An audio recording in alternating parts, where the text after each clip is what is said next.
নমস্কার, আমার ভুরিভোজ চ্যানেলে সকলকে স্বাগত জানাই। Welcome to my channel Bhurivoj. দেখেই বুঝতে পারছেন আজকে নিয়ে এসেছি কাঁচা আমের রেসিপি।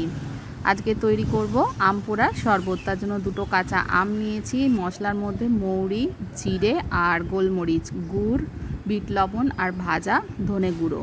ধনে গুঁড়োটাকে শুকনো কড়াইতে একটু ভেজে নিয়েছি হালকা।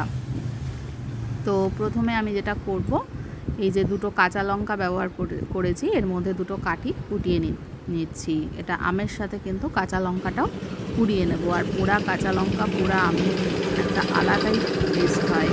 তো এইভাবে আমি কাঠিটা আমের ওপরে গেঁথে দিলাম। গেঁথে দেওয়ার পরে এবার এটা কুড়িয়ে নিচ্ছি। যেই ছাঁকনিতে আমরা রুটি ছাঁকি, সেই ছাঁকনিতে আমি আমটা বসিয়ে দিয়ে তার উপরে লঙ্কাটা গেঁথে পুড়িয়ে নিয়েছি। লঙ্কা কিন্তু পুড়তে বেশিক্ষণ সময় লাগে না, ঝটপট পুড়ে যায়। পোড়া হয়ে গেলে কাঠিটাকে বের করে লঙ্কাটাকে সরিয়ে নিতে হবে।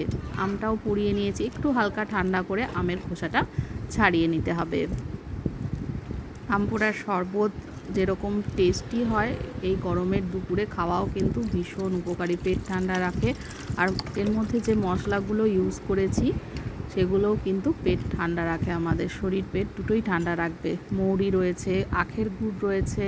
আমি এখানে চিনির পরিবর্তে আখের গুড় ব্যবহার করেছি। এবার আমের খোসাটা ছাড়িয়ে নিয়ে আমি একটু ঠান্ডা জল, ফ্রিজের জল নিয়ে আম দুটোর থেকে পাল্পগুলো এইভাবে হাত দিয়ে চটকে বার করে নেবো। এর ভেতরে একটা কাঠিটা টুকরো ঢুকে গিয়েছিল আমের ভেতরে, সেটা বের করে ফেলে দিলাম। আর একটা আমও একইভাবে ছুলে নিচ্ছি হাতের সাহায্যে। খোসাটা এইভাবে খুব ইজিলি কিন্তু ছাড়ানো হয়ে যায়। ছাড়িয়ে নেওয়ার পরে এবার ঠান্ডা জলের মধ্যে আমটাকে দিয়ে এইভাবে হাত থেকে কষলে কষলে পাল্পগুলো বের করে নিতে হবে। দেখুন আমি এইভাবে কষলে কষলে সমস্ত পাল্পটা বের করে নিলাম। এবারের মধ্যে আটিটাকে ডুবিয়ে খানিকক্ষণ রেখে দেব। ততক্ষণ আমি এর মধ্যে যে মশলা, আরও একটা মশলা তৈরি করে নেব, সেইটা তৈরি করে নিতে হবে। প্রথমে এর মধ্যে এই গুড় আর বিট লবণ আর ভাজা ধনে গুঁড়ো এইটা দিয়ে দিলাম। এটা আগে থেকেই রেডি করে রেখেছিলাম, তো এটা দিয়ে দিচ্ছি। এবার আরও একটা মশলা, যেটা জিরে, মৌরি, গোলমরিচ রয়েছে, সেটাকে তৈরি করে নেব। শুকনো কড়াইতে হালকা একটু ভেজে নিচ্ছি। খুব সুন্দর একটা ফ্লেভার বেরোলে এটা ঝটপট নামিয়ে ফেলতে হবে। খেয়াল রাখতে হবে মশলা যেন পুড়ে না যায়। এবার পোড়া কাঁচা লঙ্কাটাও দিয়ে দিলাম এর মধ্যে। খুব সুন্দর একটা ফ্লেভার এসছে। এবার একটু হালকা ঠান্ডা করে গুঁড়ো করে নেব।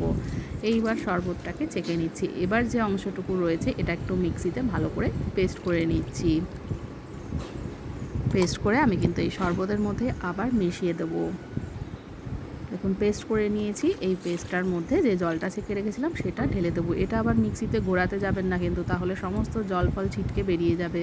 আমি এই মিক্সির জারের মধ্যে শরবতটা তৈরি করে নিচ্ছি। এবার দিয়ে দিলাম সেই ভাজা মশলাটা যেটা তৈরি করলাম, আরও একটু ঠান্ডা জল অ্যাড করে দিলাম। দিয়ে একটু ভালো করে চামচ দিয়ে এটাকে ঘেঁটে গুলে নিতে হবে, তাহলে কিন্তু রেডি হয়ে যাবে। চাইলে আপনারা পুদিনা পাতা বাটাও ব্যবহার করতে পারেন যদি ঘরে অ্যাভেলেবেল থাকে। এইভাবে আমি এটা সার্ভ করে দেবো। এবার ঠান্ডা ঠান্ডা আম পোড়ার শরবত গরমের দুপুরে খাওয়ার জন্য একদম রেডি। রেসিপিটা ভালো লাগলে আমার চ্যানেলটাকে সাবস্ক্রাইব করতে ভুলবেন না, আর লাইক, শেয়ার, কমেন্ট করবেন।